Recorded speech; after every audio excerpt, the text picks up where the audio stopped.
Iniciando aqui mais uma mini aula de terraplanagem, projeto e execução.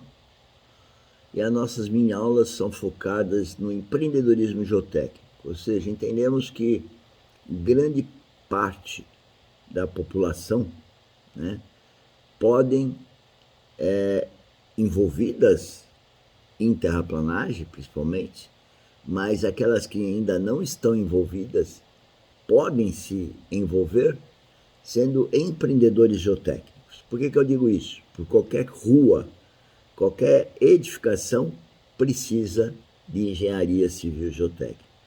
E a terraplanagem é necessária em qualquer uma dessas situações que citei, portanto, o empreendedorismo deve estar ao alcance de qualquer um que vai empreender, inclusive sua própria casa, que irá empreender uma obra de escavação e de aterro.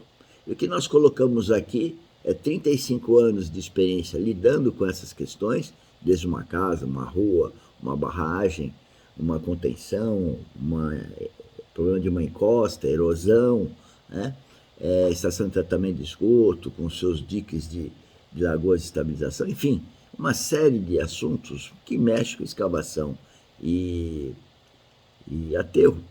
E aqui então nós colocamos 10 minutos colocando esses assuntos para serem divulgados por todo o Brasil, pelo menos, né, onde as pessoas têm esse conhecimento básico do problema, né? Então vamos aos slides. Hoje nós vamos falar de problema geotécnico, né? E a estabilidade talude. O que é estabilidade talude? É o dimensionamento que deve ser feito para dimensionar o que as pessoas chamam vulgarmente de um barranco, um desnível. Os arquitetos chamam de desnível. Os seres humanos, de uma forma geral, falam barranco, né? E na engenharia civil nós temos que falar que é um talude. Existe uma norma que inclusive está em revisão, e aqui eu vou falar alguns conhecimentos básicos de talude. Mas é bom vocês saberem, para fazer uma escavação vai criar um desnível e precisa estudar a estabilidade desse desnível, essa superfície que nós vamos criar, né? Porque não escavar ou aterrar na vertical, né, a gente sempre faz uma inclinação. Essa inclinação é exatamente para ter estabilidade. Essa estabilidade vai depender do desnível. Bom, primeiro eu vou falar do desenho, né?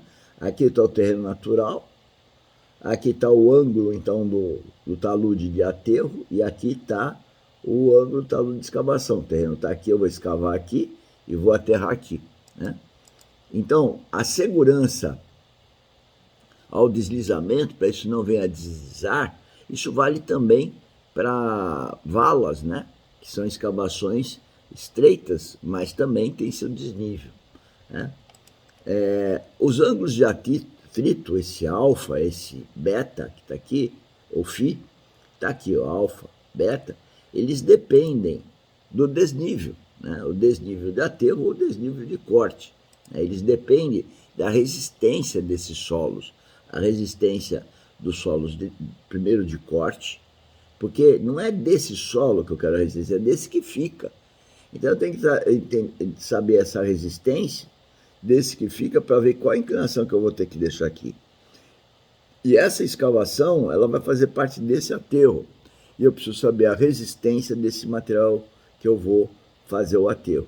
E aí tem um monte de coisa para a gente falar, que a gente não vai falar hoje, mas é o que nós estamos falando em todos esses cursos, né? Essas mini aulas, melhor, e os cursos também, que está lá na grade de cursos do site www.dinamisbr.com.br.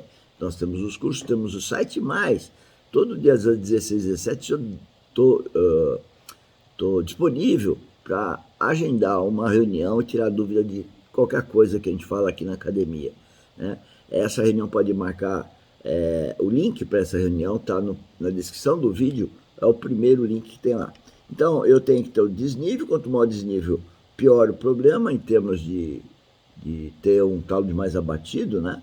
A resistência dos solos, quando os solos são menos resistentes, eu também tenho que ter ele mais abatido, e o fluxo de água, né, que possa existir nesse subsolo.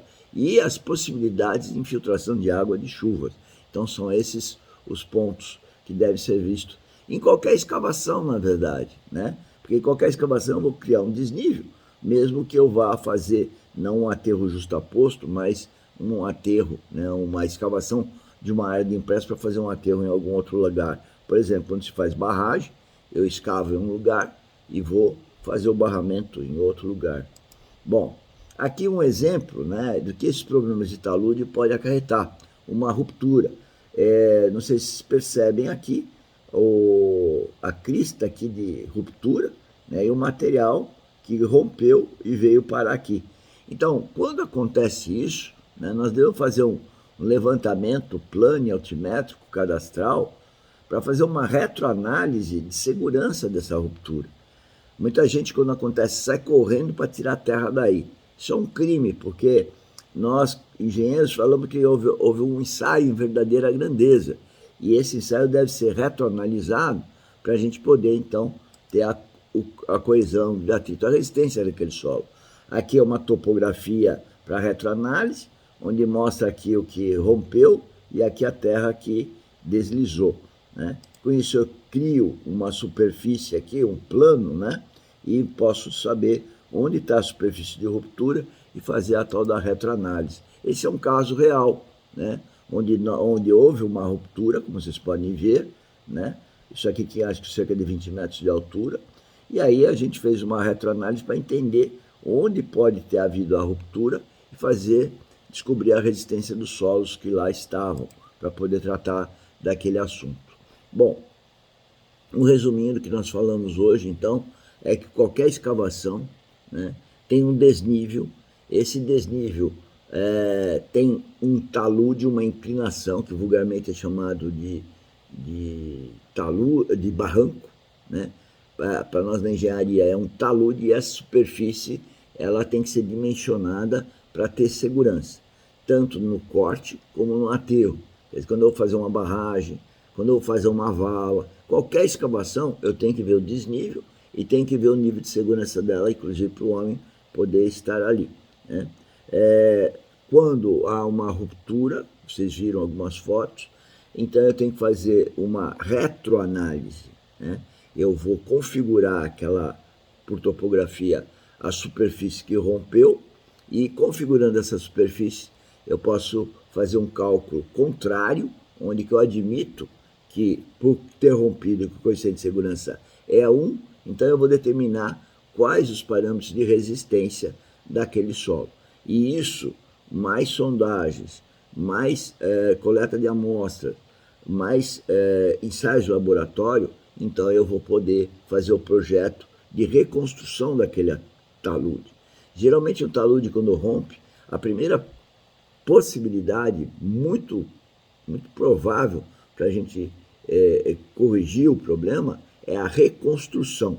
Então tem todo um sistema de você poder ver, depois de fazer os cálculos, o que você vai escavar, e pega o mesmo material que você escavou e volta reaterrando de uma forma adequada, e com isso então você tem o talude, aquele local corrigido e com nível de segurança adequado, com o mesmo solo. Então a solução, quando é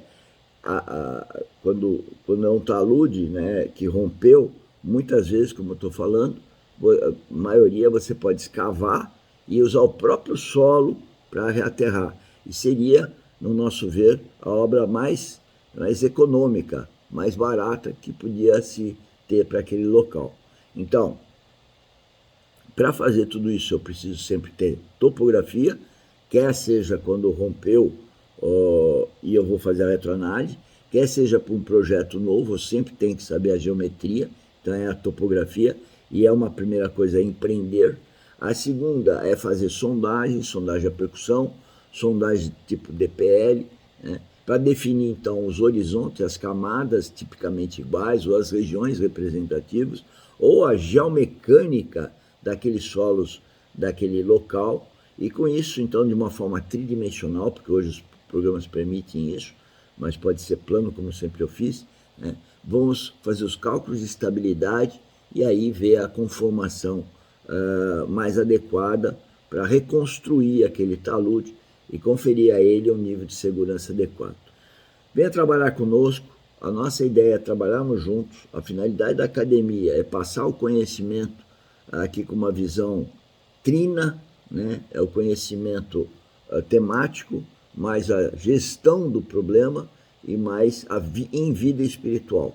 Vem conhecer nosso projeto, vem participar do nosso projeto, compartilha nosso projeto e vem no workshop gratuito participar de qualquer dúvida que você tem. Até a próxima mini aula, muito obrigado.